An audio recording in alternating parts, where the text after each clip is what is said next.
Halo semuanya, kembali lagi ke channel YouTube seputar info militer. Setiap angkatan bersenjata di dunia memiliki pasukan-pasukan khusus yang dibentuk secara khusus dan untuk tugas-tugas operasi khusus. Sama halnya dengan negara yang kita cintai ini, negara Republik Indonesia sangat banyak memiliki pasukan khusus yang handal dan hebat, baik dari 3 matra TNI yaitu darat, laut, dan udara. Tapi tahukah kalian tentang pasukan yang akan kita bahas kali ini adalah pasukan khusus dari TNI Angkatan Laut, yaitu Denjaka atau Detasemen Jala Mangkara.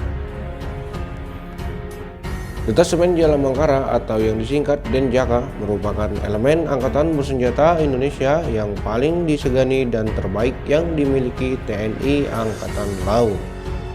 Pasukan Denjaka ini adalah pasukan penanggulangan teror aspek laut yang dipilih dari personil Batalion Intai Amfibi Marinir dan Komando Pasukan Kata atau Kopaska, yang mana telah selesai melaksanakan kursus teror aspek laut atau PTAL. Lebih jauh untuk mengenal pasukan terbaik milik TNI Angkatan Laut ini, berikut fakta-fakta dan info menarik tentang Denjaka yang bisa kamu ketahui yang dikenal dengan pasukan paling mematikan versi seputar info militer. Tapi sebelum kita lanjut, alangkah baiknya terlebih dahulu klik tombol subscribe dan nyalakan tombol lonceng notifikasi agar kamu kebagian informasi-informasi yang terbaru dari kami. Baik, oke, kita lanjut. Pertama, tugas Denjaka. Beban tugas TNI Angkatan Laut sebagai pengawal kedaulatan wilayah perairan Republik Indonesia yang sangat-sangat luas ini tidak bisa dipandang ringan.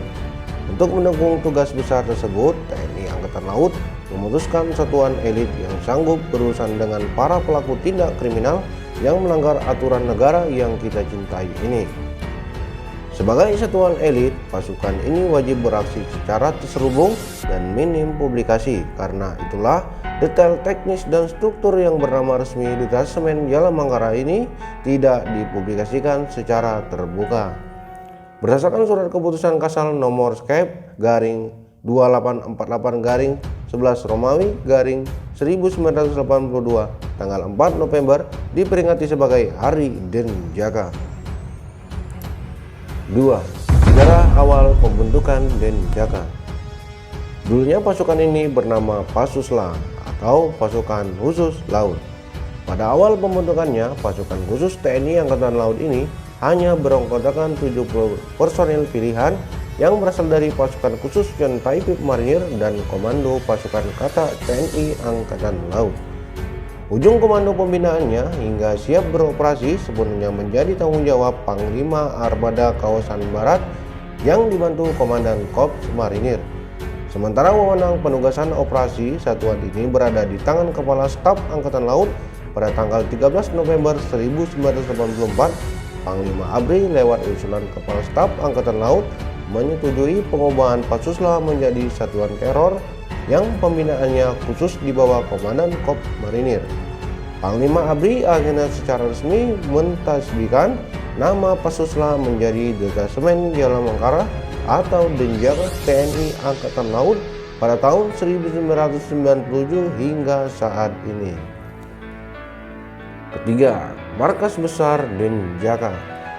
Setelah resmi menjadi satuan anti teror aspek laut TNI Angkatan Laut, maka pasukan elit Denjaka ditempatkan di salah satu tempat rahasia di kawasan Bumi Marinir. Sebagai pasukan khusus, Denjaka ini memiliki perawakan yang berbeda, tidak sama seperti personil tentara pada umumnya dan sangat sulit untuk membedakannya. 4. Susunan organisasi Denjaka.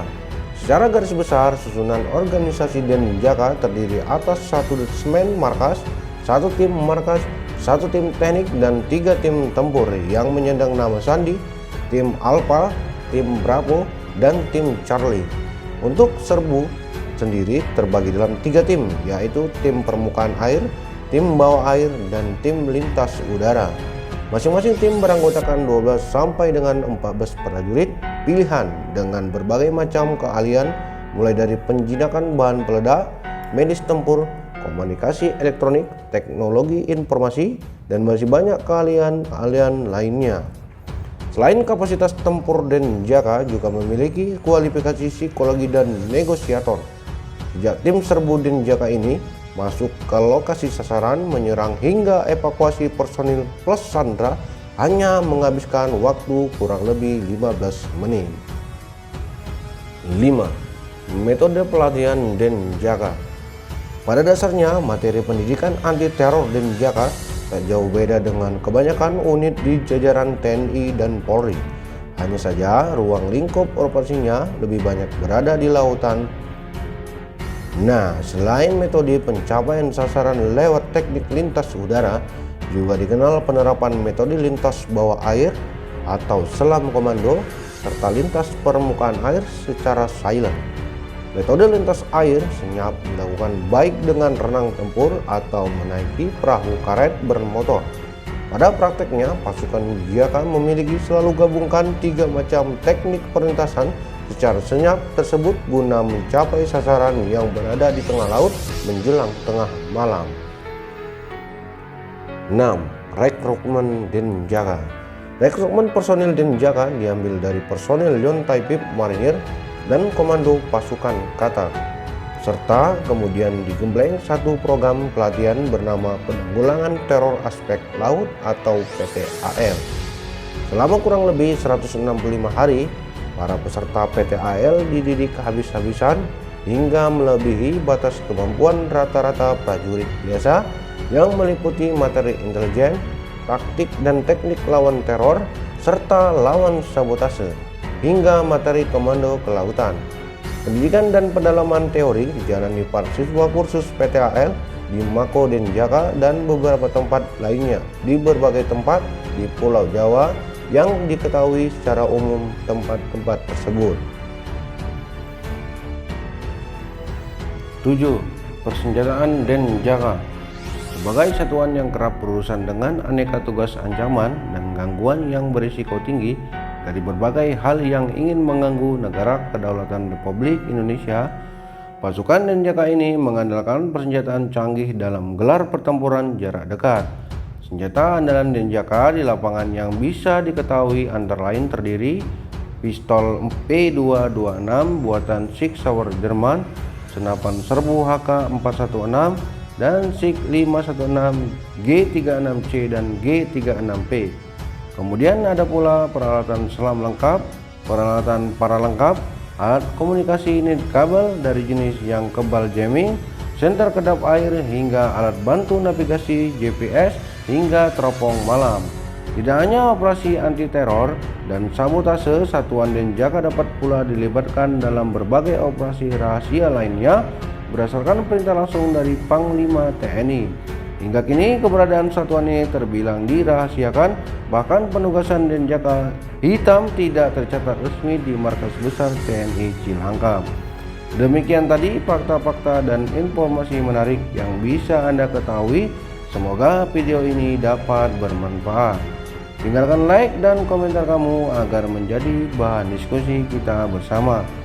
Sampai bertemu kembali di video-video selanjutnya. Terima kasih sudah menonton video ini.